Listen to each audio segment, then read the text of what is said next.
Ya, assalamualaikum warahmatullahi wabarakatuh. Halo anak-anak, bagaimana kabar kalian? Oke, tolong ya kesehatan tetap dijaga, kesehatan nomor satu. Jangan keluar kalau emang nggak perlu. Oke, saya langsung saja. Kita udah 2 kali pertemuan ini ya. Yang pertemuan pertama kemarin kita menjelaskan tentang kontrak pembelajaran. Yang kedua ini saya akan menjelaskan materi ya. Di bab pertama ini nanti ada perencanaan pengadaan bahan baku obat dan peralatan untuk produksi. Oke, sebelum saya menginjak ke materi ini, mari kita berdoa menurut kepercayaan dan agama masing-masing agar apa yang kita laksanakan hari ini bisa diberi kelancaran oleh Allah Subhanahu taala. Berdoa dimulai. Selesai. Oke, saya jelaskan ya. Apa sih perencanaan pengadaan bahan baku obat itu dan peralatan untuk produksi? Jadi untuk bab ini nanti saya membutuhkan 2 kali pertemuan ya. Yang pertama perencanaan pengadaan bahan baku obat, ini saya jelaskan ini nanti. Dan ke pertemuan selanjutnya saya akan menjelaskan tentang peralatan untuk produksi. Itu untuk minggu depan ya. Oke.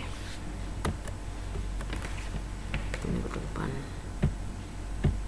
Nah, ini ada bahan baku adalah semua bahan baik yang berkhasiat atau zat aktif maupun tidak berkhasiat atau zat non aktif yang berubah maupun tidak berubah yang digunakan dalam pengelolaan obat, meskipun tidak semua bahan tersebut masih terdapat di dalam produk rumahan. Itu pengertian sedikit tentang bahan baku ya. Nah, ini saya jelaskan, tolong kalian dengarkan. Apa sih perencanaan pengadaan bahan baku? Ya, perencanaan bahan baku ini ada 6 poin ya. Perencanaan produksi dan pengendalian inventory. Perencanaan produksi akan berjalan dengan baik jika ditunjang dengan persediaan bahan baku yang memadai. Jadi bahan baku yang memadai bisa kita bisa membuat produksi obat dengan baik ya, kalau bahan bakunya sudah siap semuanya. Yang kedua ada perencanaan pengadaan bahan baku. Nah itu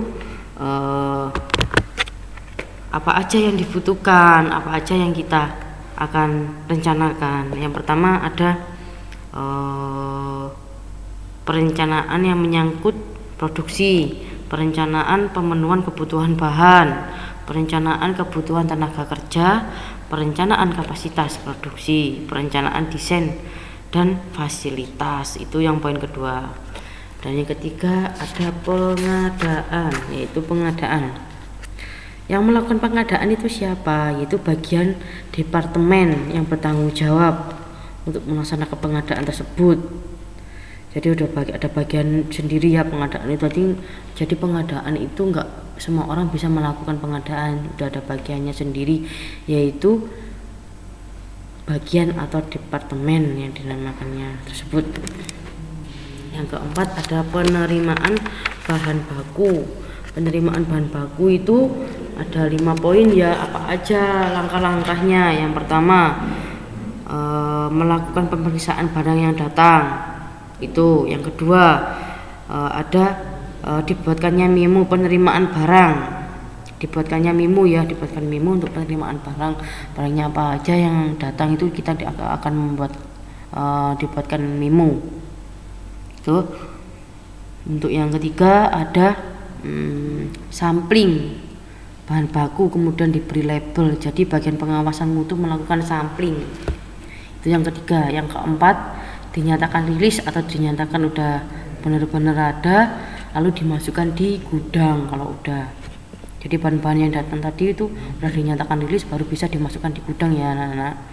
Yang kelima memo penerima barang yang lain kembali lagi ke bagian penerima untuk keperluan stok barang. Jadi poin yang kelima ini kembali lagi ke poin yang pertama, yaitu kembali ke bagian penerimaan yang melakukan pemeriksaan tadi ya, yang pertama tadi. Jadi poin yang kelima itu dikembalikan ke poin yang pertama. Yang kelima ada pengendalian persediaan ya. Pengendalian persediaan itu suatu aktiva yang meliputi barang-barang milik perusahaan dengan maksud untuk dijual dalam suatu periode usaha yang normal. Itu pengendalian persediaan. Yang keenam ada pengendalian ketersediaan obat jadi.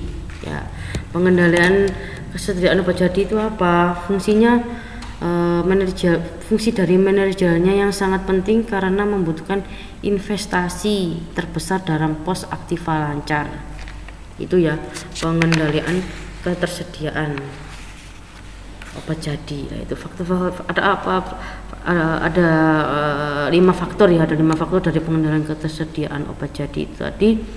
Ada pengamanan, ada pemesanan ulang, ada waktu ancang-ancang, yang keempat ada tingkat pelayanan, dan yang kelima ada tolak ukur.